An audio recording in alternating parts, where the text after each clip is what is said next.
Hello everyone, I'm Bharat, and today we are going to comprehensively learn and understand about one of the most important and recent development. हाल ही में chief justice of India mister D.Y. Chandrachud ने एक नया statue unveil किया है which is the statue of lady of justice. So ये topic हमारे लिए इसलिए इंपॉर्टेंट हो जाता है बिकॉज यूपीएससी पिछले कई सालों से, चाहे वो मेंस हो चाहे वो प्रीलिम्स एग्जाम हो, इंटर रिलेटेड टॉपिक्स पूछ रहा है या इंटर रिलेटेड टॉपिक से क्वेश्चंस बना रहा है जो टॉपिक्स न्यूज में काफी लंबे समय तक थे। सिंस इंडियन जुडिशियल सिस्टम हर साल न्यूज में रहता है, सो हम इस वीडियो में जानेंगे कि statue of lady of justice क्या है, कैसे इसका ओरिजिन हुआ, कैसे इसका इंडियन कॉन्स्टिट्यूशन में इनकॉर्पोरेशन हुआ। उसके बाद हम समझने की कोशिश करेंगे कि इंडियन जुडिशियल सिस्टम का सोसाइटी में क्या रोल है, कॉन्स्टिट्यूशन में क्या रोल है, क्या क्या इंडियन जुडिशियल सिस्टम के चैलेंजेस हैं और किन किन रिफॉर्म्स की जरूरत है। नाउ हम इन टॉपिक्स को इसलिए भी पढ़ेंगे बिकॉज जैसे ही बात जुडिशियल सिस्टम की आती है तो जीएस पेपर 2 जिसमें एक्सप्लिसिटली ये मेंशन किया गया है that judiciary is part of your syllabus and constitution भी अपना जीएस पेपर 2 का एक बहुत ही इंपॉर्टेंट पार्ट बनता है। ये दोनों पार्ट पॉलिटी सेक्शन के अंदर आपको सिलेबस में दिखेंगे। सिमिलरली कल्चर और सोसाइटी अपने जीएस पेपर 1 का पार्ट आता है। सो ये टॉपिक अपने लिए current affairs, GS paper 1 and GS paper 2 इन तीनों के पॉइंट ऑफ व्यू से बहुत ही ज्यादा इंपॉर्टेंट हो जाता है। सो चलिए स्टार्ट करते हैं अपना लेक्चर। लेक्चर स्टार्ट करने से पहले एक बार थोड़ा सा न्यूज को और समझ लेते हैं। Now this Lady of Justice statue has been erected and unveiled in the Supreme Court complex. That is, Supreme Court complex के अंदर इस स्टैचू को स्थापित किया गया है, right? This statue is 6 feet tall and is made up of fiberglass and the design has been made by muralist Vinod Goswami. ये statue एक 6 feet tall स्टैचू है, ठीक है, जो कि फाइबर ग्लास से बना हुआ है और इसे बनाया, इसकी डिजाइन किसने बनाई है? एक दिल्ली कॉलेज ऑफ आर्ट के बहुत ही सीनियर प्रोफेसर एंड म्यूरलिस्ट जो कि मूर्तिकार कहते हैं जिन्हें, जो है Vinod Goswami. Alright, and this statue in the supreme court complex represents a blend of Indian cultural elements with the traditional symbolism of Western concept of justice, which means कि ये जो स्टैचू जो इरेक्ट किया गया है, जो स्थापित किया गया है सुप्रीम कोर्ट कॉम्प्लेक्स के अंदर, ये स्टैचू क्या दिखाता है? ये स्टैचू इंडियन कल्चर और वेस्टर्न सिंबल ऑफ जस्टिस जो कि है, इनका एक ब्लेंड है। जैसे कि पहले की जो स्टैचू थी लेडी ऑफ जस्टिस की, उन्होंने रोब पहना हुआ था, जैसे सुप्रीम कोर्ट हाई कोर्ट जजेस रोब्स पहनते हैं, सीनियर लॉयर्स रोब्स पहनते हैं, वैसे ही उन्होंने भी एक रोब पहना हुआ था। बट इन नए स्टैचू के अंदर रोब को हटा के इंडियन कल्चर को रिप्रेजेंट करने के लिए एक साड़ी पहना दी गई है। सो इंडियन कल्चर और western concept of justice which is a lady holding scales. Western concept of justice, एक औरत जो कि जस्टिस को रिप्रेजेंट करती हैं, वो स्केल्स मतलब तराजू लेके खड़ी हैं। तो ये कॉम्बिनेशन है नया स्टैचू इंडियन कल्चर को सिग्निफाई करने का और वेस्टर्न कॉन्सेप्ट ऑफ जस्टिस को भी सिग्निफाई करने का। सो नाउ अब हमें जो थोड़ी न्यूज पता पड़ चुकी है, let's dive deep into the topic. So first of all let's understand what is this lady justice, how did it originated and how did the statue of lady of justice got connected with law and legal system. So, in ancient Greece, Themis was a symbol of law and order, balance and fairness. Now, Themis एक Titan थी, एक God थी ancient Greece mythology में। जैसे कि Indian mythology है जिसमें हम श्री राम, हनुमान जी, लक्ष्मी, इन सब के बारे में बात करते हैं, वैसे ही ग्रीस के अंदर भी एक माइथोलॉजी थी जो एंशियंट और मेटा ह्यूमंस के बारे में बात बताते हैं। उन गॉडेसेस में या उन टाइटन्स में से एक टाइटन थी जिसका नाम था थेमिस, जो कि लॉ, ऑर्डर, बैलेंस और फेयरनेस को दिखाती थी। एंड ये जो गॉडेसेस थी, she was a divine figure जो इंसान और भगवान दोनों को लॉफुल बिहेवियर की तरफ गाइड करती थी। ऑलराइट, फिर ये जो लेडी ऑफ जस्टिस का सिंबल है, ये रोमन माइथोलॉजी ने भी ग्रीक माइथोलॉजी से बोरो किया। एंड रोम के अंदर जो काम थेमिस गॉडेस ग्रीस में कर रही थी, वही काम रोम के अंदर जस्टिशिया कर रही थी। एंड जस्टिशिया क्या थी? The goddess of justice. ठीक है, नाउ ये बेसिकली क्या रिप्रेजेंट करती थी Justitia? Impartiality and fair application of laws. मतलब रोमन गॉडेस जो कि थी जस्टिशिया, जो कि गॉडेस ऑफ जस्टिस थी, वो बेसिकली हर इंसान को एक समान मानती थी और उन सभी को सेम लॉ एप्लीकेबल था उन सभी पे।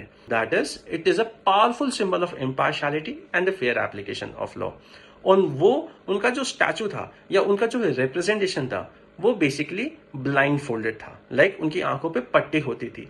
Now the Greeks saw her and the Romans saw her as a divine figure, and the Romans, by adopting Greek idols, embodied justice in the goddesses Justitia. Now, Justitia was amongst the first to be depicted with scales and sword, becoming the direct inspiration for modern image of Lady Justice. Basically what I'm trying to say is that कि जो goddess Justitia थी, the Roman goddess, वो सबसे पहली बार उन्हें दिखाया गया था स्केल्स, दैट इज तराजू के साथ, और उनके एक हाथ में थी तलवार, स्वॉर्ड। क्योंकि उन्होंने जो ग्रीक थेमिसिस गॉडेस थी, जो इम्पार्शियलिटी और जस्टिस को रिप्रेजेंट कर रही थी, वो ब्लाइंड फोल्डेड थी, और रोमन्स ने उस ब्लाइंड फोल्ड के साथ उन्हें एक तराजू भी दे दिया और एक स्वॉर्ड भी दे दी। और फिर ये जो फिगर बन के आया या ये जो स्टैचू बन के आया, ये हमारे modern image of lady justice को रिप्रेजेंट करता है।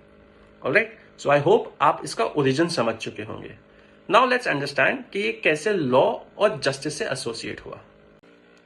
सो during the middle ages, that is the medieval era in the European civilization, Europe के अंदर जो मेडिवल एरा है उसे मिडिल एजेस भी कहते हैं। ऑलराइट, ना उसके अंदर जो रोमन गॉडेस थी जस्टिशिया, उसकी इमेज इवॉल्व हुई। कैसे कि यूरोप के अंदर जहां पे उस टाइम पे बहुत सारे मॉडर्न पॉलिटिकल कॉन्सेप्ट्स डेवलप हो रहे थे, और उन कॉन्सेप्ट्स में से एक कॉन्सेप्ट था जस्टिस का। ऑलराइट, सो वो जस्टिस का कॉन्सेप्ट वहां पे रिलीजन और एथिकल ऑब्लिगेशन के साथ इंटरमिक्स हुआ।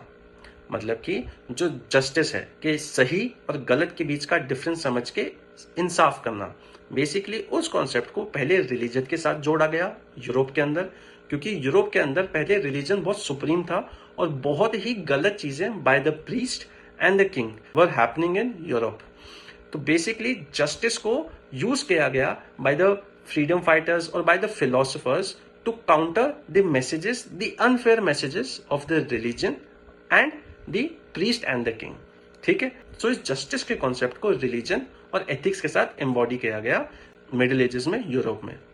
So basically ancient Greek mythology and Roman mythology से हम मिडिवल एरिया में आ चुके हैं यूरोप के, जहां पर हम लेडी ऑफ जस्टिस का जो स्टैचू है उसका अनफोल्डिंग कर रहे हैं या उसकी डेवलपमेंट या प्रोग्रेस को समझने की कोशिश कर रहे हैं।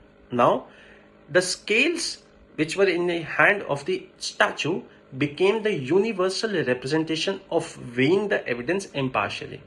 बेसिकली जो जस्टिशिया गॉडेस के हाथ में जो स्केल्स, दैट इज द तराजू, जो तराजू था वो क्या रिप्रेजेंट करने लग गया, वो करने लग गया कि कैसे एविडेंस को आप इम्पार्शियली बैलेंस करोगे। सिंस उनकी आंखों पे पट्टी है, सो शी कैन सी कि एविडेंस किसके खिलाफ है, किसके लिए क्या है। तो वो तराजू जब इक्वली होगा तो उन्हें फील देता कि यार ये इक्वली वे कर रहे हैं दोनों साइड। इट मीन्स कि मेरे पास जो एविडेंस है वो बिल्कुल इम्पार्शियल है, बिल्कुल मैं उनको समझ सकती हूँ और अब मैं फेयर डिसीजन ले सकती हूँ। तो स्केल्स उनके लिए था।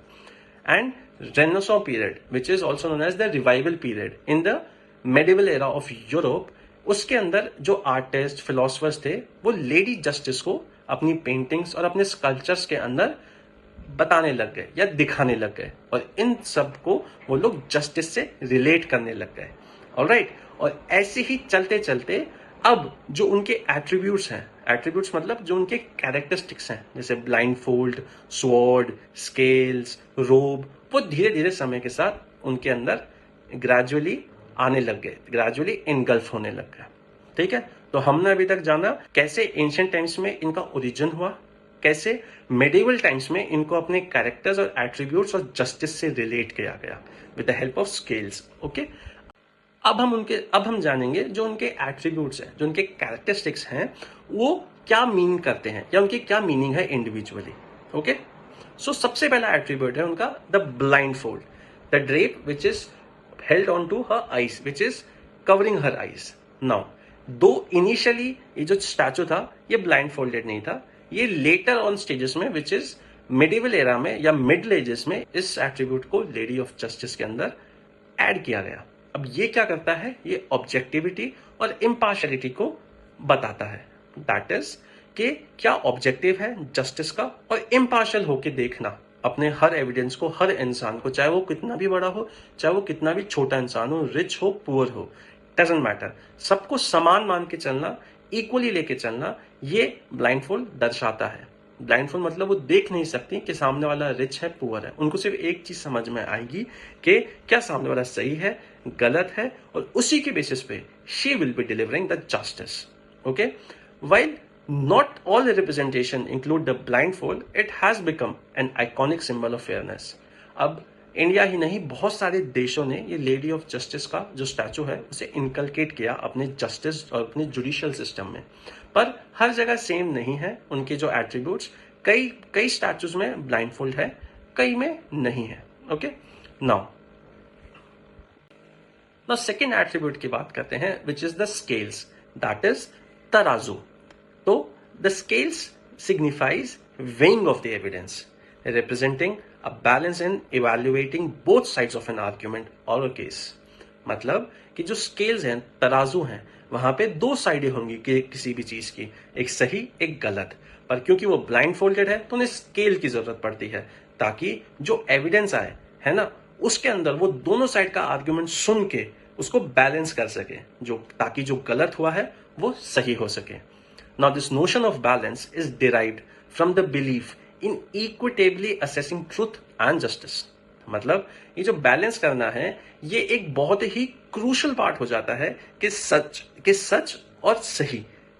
कभी कभी ऐसा होता है कि सच अलग होता है एंड सही चीज अलग होती है, बट टू मेक श्योर कि सच और सही का बैलेंस हो और जस्टिस डिलीवर हो तो स्केल्स का यूज काफी प्रोमिनेंट हो गया। और उनके थर्ड एट्रीब्यूट की बात करें हम तो थर्ड एट्रीब्यूट और characteristic is the sword. Now the sword symbolizes the enforcement of justice, highlighting that punishment can be swift and decisive.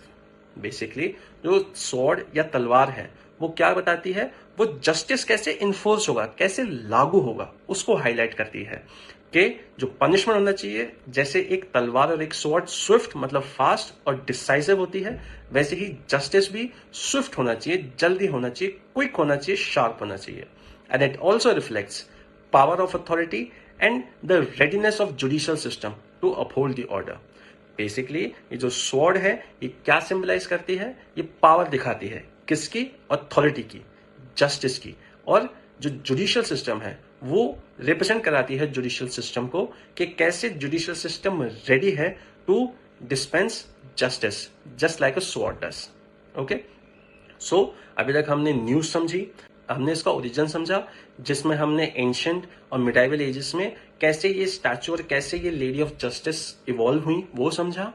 अब हमने समझा कि इनके क्या क्या एट्रीब्यूट्स हैं, ठीक है, कैसे ये कॉन्सेप्ट इंडियन जुडिशियल सिस्टम में इनगल्फ हुआ, ठीक है। So, the Lady of Justice figure came to India during the British colonial rule, when the British legal system and the symbol of justice were introduced.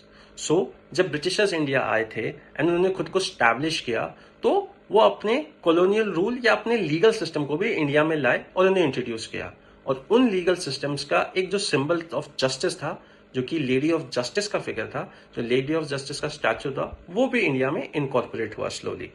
And British legal institutions established in India incorporated the Western legal customs and court structures, often included the image of justiciar.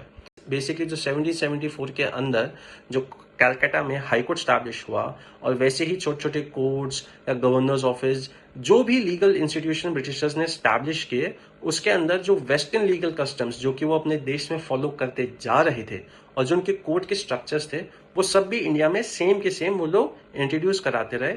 इसीलिए जो Justicia की image वहां थी वो भी हमारे यहाँ पे आने लग गई, ठीक है। And slowly the lady justice image found its way into the courtrooms as a universally recognizable symbol of fairness and justice.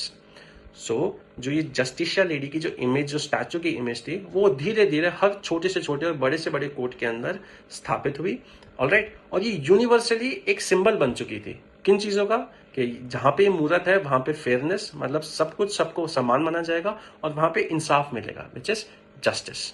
Okay, now after independence in 1947 India ने ब्रिटिश जुडिशियल स्ट्रक्चर के काफी सारी चीजों को अपने सिस्टम के अंदर incorporate किया, और उन्हीं सब चीजों में से एक चीज थी the image of lady justice, and her statues begin appearing in Indian courts representing a commitment to justice, equality and the rule of law। जो कि जो स्टैचू थे लेडी जस्टिस के, वो इंडियन कोर्ट्स में भी आफ्टर इंडिपेंडेंस आने लग गए, है ना, हर जगह स्थापित होने लग गए। और ये क्या रिप्रेजेंट करने लग गए, जस्टिस का कमिटमेंट, कि जहां जहां ये लेडी स्टैचू है वहां का जो इंस्टीट्यूशन है वहां से आपको जस्टिस मिलेगा, वहां आपको इक्वालिटी दिखेगी, जो कि आर्टिकल 14 में भी स्पेसिफाइड है। उसको इन्फोर्स कराने के लिए ये स्टैचू भी एक सिंबल बना, और rule of law which again talks about article 14 का जो पार्ट है, उसको इन तीनों को इन्फोर्स कराने के लिए, जो कि प्रियम्बल का भी एक पार्ट है जस्टिस, इन सबको इन्फोर्स कराने के लिए ये स्टैचू रिप्रेजेंटेशन बन गया। Okay, and the supreme court of India और बहुत सारे high courts throughout the country started using the image of Lady Justice in their emblems and as a symbol of impartial judicial process। Gradually supreme court और बहुत सारे नए high courts ने अपने emblem में, मतलब एम्बलम एक साइन होता है जो रिप्रेजेंट करता है, लाइक मोहर, लाइक एक सिंबल जो कि एक इंस्टीट्यूशन को रिप्रेजेंट करता है। जैसे आपको पुलिस का अलग एम्बलम मिलेगा, आर्मी का अलग, एयरफोर्स का अलग, अ साइन, इंसिग्निया, ठीक है, उसको एम्बलम कहते हैं। तो उनके एम्बलम में लेडी जस्टिस का इमेज आ गया, तो वो क्या दर्शाया कि जहां जहां सुप्रीम कोर्ट और हाई कोर्ट्स हैं वहां वहां इम्पार्शियलिटी, जस्टिस और फेयरनेस लागू होगा ही होगा। और ये the lady of justice statue in India now stood as a testament to the country's commitment to an impartial and the fair legal system. और धीरे धीरे जो ये लेडी जस्टिस स्टैचू था वो एक स्ट्रॉन्ग स्टेटमेंट बन गया इंडिया के कमिटमेंट का, किस चीज के लिए, एक इम्पार्शियल और फेयर लीगल सिस्टम के लिए। Okay, and her presence in the Indian courtrooms reminded both the judiciary and the citizens of the ideals of justice and equality which are enshrined in the Indian Constitution।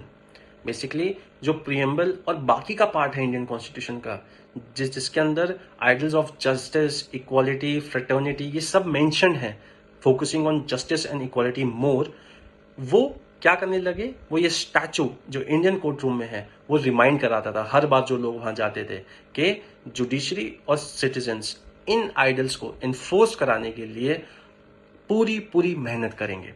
And this statue serves as a powerful symbol that connects the Indian judiciary to its historical and cultural foundations. ये जो statue है ये अपनी judiciary को, जो अपने देश के कोर्ट्स हैं, जो अपने देश का एक जुडिशियल सिस्टम है, उसको एक रिमाइंडर की तरह याद दिलाता है किस चीज के बारे में, कि उनका हिस्टोरिकल और कल्चरल फाउंडेशंस क्या है, which is to impart justice and fairness. Okay, now before going deep into the topics related to judiciary and polity, let us first understand थोड़े बहुत चेंजेस जो कि स्टैचू में किए हैं मिस्टर डी वाई चंद्रचूड़ ने। ओके, नाउ इसके अंदर पहले क्या था, दैट पहले की जो इमेज, जो कोलोनियल हमने ली थी इमेज ब्रिटिशर्स से, उसमें लेडी ऑफ जस्टिस ने एक रोब पहना हुआ है। बट इस नए स्टैचू में जो कि चंद्रचूड़ सर ने इंट्रोड्यूस किया या अनवील किया, इसमें रोब की जगह साड़ी पहनाई गई है। वो क्या दिखा रही है, वो इंडियन कल्चर को दिखा रही है। जैसे कि आप सबने पॉलिटी में पढ़ा होगा कि इंडिया का पॉलिटिकल स्ट्रक्चर बोरोड है from most of the Nations in the world, ठीक है, बट ये हमने हमारे हिसाब से एडजस्ट करके, लाइक कॉपी पेस्ट नहीं किया, एडजस्ट करके हमने इसको अपनाया है हर एक सिस्टम को। सिमिलरली जो कि ब्रिटिशर्स की लेगेसी थी, जो कॉलोनियल रूल के सिंबल था द रोब, उसको हटा के हमने हमारा इंडियन कल्चर दिखाया है by allowing her to wear a sari. Second जो चेंज है कि पहले लेडी ऑफ जस्टिस स्टैचू के हाथ में स्वॉर्ड थी, उसको हटा के इस स्टैचू में कॉन्स्टिट्यूशन रखा गया है। नाउ कॉन्स्टिट्यूशन को रखने का ये सिंबल है या सिग्निफिकेंस क्या है कि जब आप आर्टिकल 12 एंड 13 पढ़ेंगे तो आपको समझ में आएगा that the constitution of this country is the fundamental and the supreme law of the land. उससे ऊपर कोई कानून नहीं है। सो लेडी ऑफ जस्टिस जब जस्टिस देंगी तो द लेडी ऑफ जस्टिस जब जस्टिस इम्पार्ट करेंगी तो वो किसी स्वॉर्ड या वेपन का यूज करके नहीं, बल्कि जो फंडामेंटल लॉ है, जो सुप्रीम लॉ है इस कंट्री का, विच इज द कॉन्स्टिट्यूशन, उसकी मदद से करेंगे। एंड द थर्ड थिंग जो चेंज की गई है, दैट पहले ब्लाइंड फोल्ड रखा गया था उनको, the statue, the image of goddess of Justicia, है ना, द रोमन गॉडेस, जो कि जस्टिस की भगवान थी, उनको ब्लाइंड फोल्ड किया गया था ताकि वो इम्पार्शियल होके करे, लाइक जिसे कहते हैं कानून अंधा है, ठीक है। But D.Y.. चंद्रचूड़ सर ने ये मेंशन किया कि इंडिया का कानून अंधा नहीं है, वो एक बहुत ही प्रोग्रेसिव है और वो सब चीजें देखता है और वो देख के डिसाइड करता है to impart justice and equality according to the constitution and the laws mention. So ये 3 ब्रॉड चेंजेस किए गए हैं नए स्टैचू में। सो अब जब हम समझ चुके हैं कि क्या था लेडी ऑफ जस्टिस का स्टैचू, कहां से ओरिजिनेट हुआ था, कैसे इनकॉर्पोरेट हुआ, कैसे उसको उसके प्रेजेंट अटायर्स मिले और क्या क्या चेंजेस हुए हैं, अब हम जानते हैं थोड़ा बहुत जुडिशरी के बारे में, उसका रोल जो अपनी इंडियन सोसाइटी में है, the challenges it is facing and the reforms it needs. And हम ये चीज इसलिए भी करेंगे बिकॉज मेंस के अंदर जीएस पेपर 2 में स्पेसिफिकली कॉन्स्टिट्यूशन और जुडिशरी एक पार्ट दिया गया है सिलेबस का, जो कि हमें डीप में जाके पढ़ना है, और ये रिफॉर्म्स और चैलेंजेस इसका पार्ट हैं इस टॉपिक का। बिकॉज यूपीएससी मेंस में प्री में अब इनडायरेक्ट क्वेश्चंस बहुत पूछने लग गया है किन से रिलेटेड, जो कि आपके सिलेबस का पार्ट है और करंट अफेयर्स में काफी समय से है, एंड इंडियन जुडिशरी हमेशा ही करंट अफेयर्स में रहती है।